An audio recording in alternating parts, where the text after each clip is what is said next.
Oh, yes. Welcome back, everyone. Today, we're doing a review for the new Marvel Legends Build-A-Figure Rintrah, which was part of this newest Legends wave that was mostly focused around Doctor Strange and the Multiverse of Madness. And Rintrah himself does appear to be taken directly from that movie rather than from the comic book material. Just has more of that realistic look to him. Plus, he is briefly seen in the trailer, so unless I'm completely wrong, this does appear to be the MCU version of the character.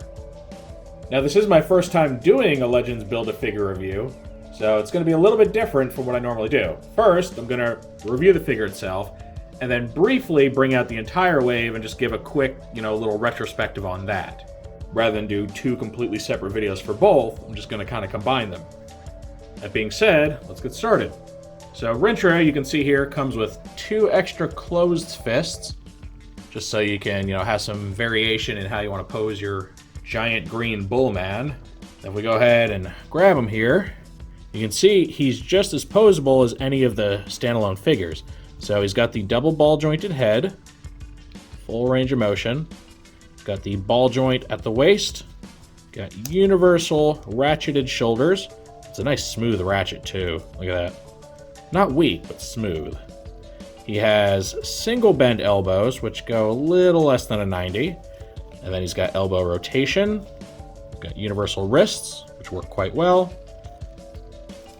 He has universal hips that can be a little impeded by his robe, especially on this side. This one's pretty good though. He's got thigh swivel. He's got single bend knees that unfortunately don't have a huge range of motion. And he's got a knee rotation too. He's also got a rotation here at the bottom of the pant leg. And then his ankles have both rocking and not so much tilting, but rotation, which kind of caused them to tilt. Very Motu-like.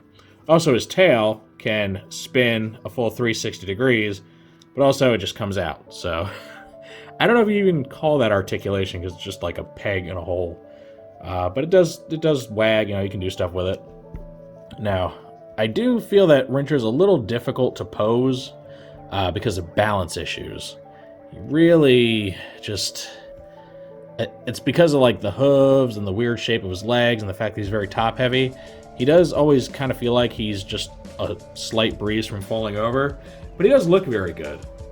And he's quite large. He's not the biggest Build-A-Figure that's ever been made, but he's far from the smallest.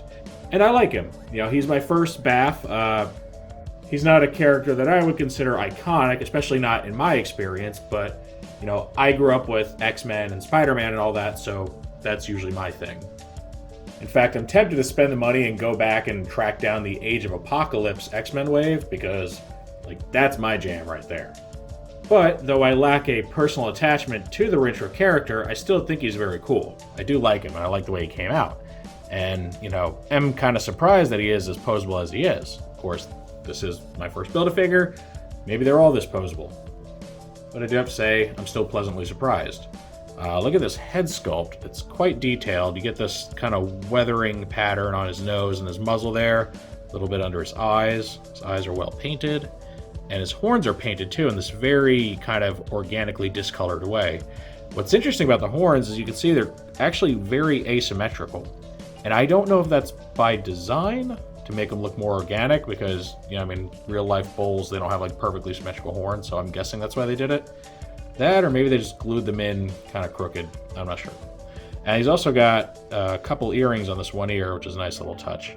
And his outfit's really nice too. It's got this nice, layered look to it, which does, this makes me think it is an MCU character because they tend to have a lot of detail on the outfits, a lot of lines. MCU is real big on lines on suits. You notice that? Look at the Eternals, right? Those guys basically just wore robes with lines and grid patterns and stuff all over them. It's also got this nice kind of tweed-looking belt. Looks like something he, was weaved together. He's got he's got like a bracer kind of thing here, and then like a loose wristband on this wrist. And yeah, he looks good. He's got a lot of detail. Even if it's a character I don't recognize, I do recognize that he's a good figure. Now, let's go ahead and swap out his hands for the closed ones, just so you can see how those look attached. These do come out without too much trouble. slightly bigger pegs than normal size figures because he's big, so it might take a little more force than used to pull these out. But here you go. Now you get some closed fists, so you can put Rintrah in, maybe some sort of a fighting stance. I know he's supposed to be magical and a sorcerer, but he also kind of gives off this like martial artist vibe, especially because of the way his robe's done up. So I can picture him doing a lot of hand-to-hand combat too. I don't know if he actually does, but you could make him do it. And I don't know, I do kind of prefer the open hands. I think they look a little bit better, but it's always good to have options.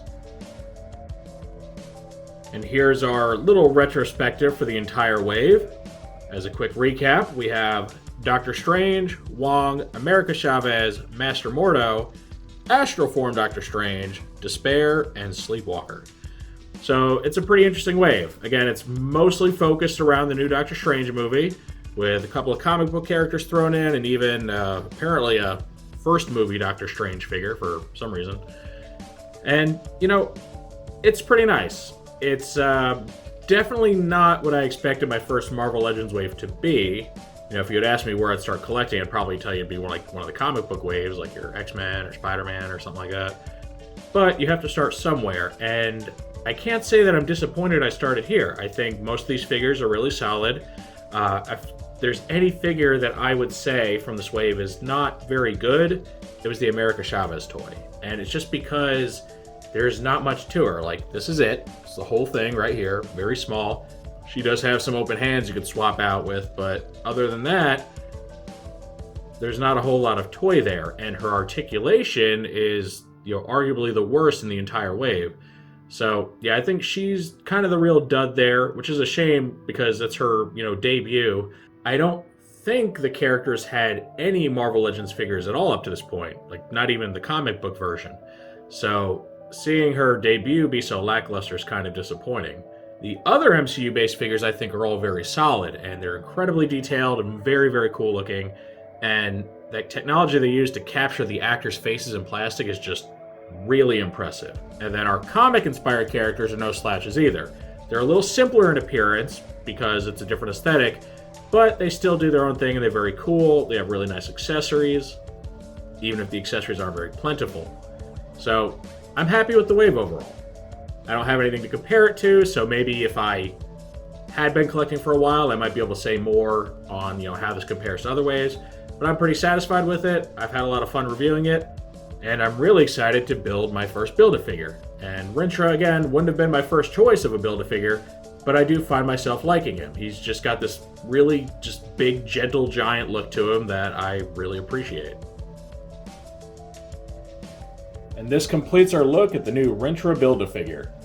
Overall, I gotta say, I'm very impressed with it. He's nice and appropriately big for Build-A-Figure, which is something I always appreciate. Never been a big fan of those really small Build-A-Figures that come out once in a while, like Mantis, because the whole reason they started that, that whole system was, hey, we want to be able to make toys that wouldn't necessarily fit inside a normal price point. I know, let's release them in pieces, with the other toys, and you can build them over the course of a wave or so. So I like it when they are these larger-than-life type characters, and he really fits the bill there. He's not huge, but he's not small. And he's got great articulation, just as good as, most of the other figures out there. And it's exciting to build one of these. It really is. Like, I get the appeal, because you really just want to collect that wave and put together, these big, just awesome characters like this. It really, really makes me wish that the Transformers brand would lean more heavily into this concept. So far, they've done two, technically. They did one way back for Beast Wars 10th anniversary, but in modern times, they've only done one, and that was that Cyberverse McAdam Build-A-Figure. But that thing was incredibly lackluster. It was a super simple figure. It was smaller than the deluxe Transformers that, its pieces came with, which it shouldn't have been because McAdam should be quite large. So the Build-A-Figure itself was bad, plus Cyberverse, their deluxes are, pretty far below the deluxes of other toy lines. So overall, very disappointing experience. Now, I also understand that Transformers are different beasts than Marvel Legends. They're far more complicated toys. There's a greater amount of engineering and part count and all that goes into those. So I also get how there's maybe not as much room for Build-A-Figures while keeping the price point the same as, you know, a Legends toy. But it's still something I would like to see if they can make it work and, you know, do a much better job than what they did with that Cyberverse one. Like if they do a Generations Build-A-Figure, I think that would be very cool. We might get some non-transforming characters, you know, Quintessons or something like that. And I think they could have a lot of fun with it if they can find a way to make it work and, you know, keep it profitable. But that little, you know, aside. As far as this guy, very happy with him. Wouldn't have been my first choice, but sometimes you're just pleasantly surprised with things. So I very much enjoyed putting them together, and I hope you guys enjoyed me, you know, going through the wave piece by piece and finally culminating with this review. Of course, that is just my take on Rintrah, so now I want to know what you all think of this toy. Is he a Build-A-Figure that you're excited to put together? Do you think he's, you know, good on his own merits, whether or not you actually know much about the character or care about the character?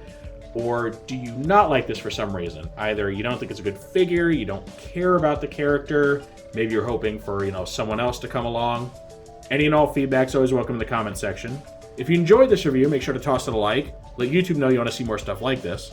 If you do want to see more like this, make sure to subscribe and hit that notification bell so you always get a heads up when I post something new. I thank you for my first ever Marvel Legends Build-A-Figure review for Rintrah. And with all that said, I will see you next time.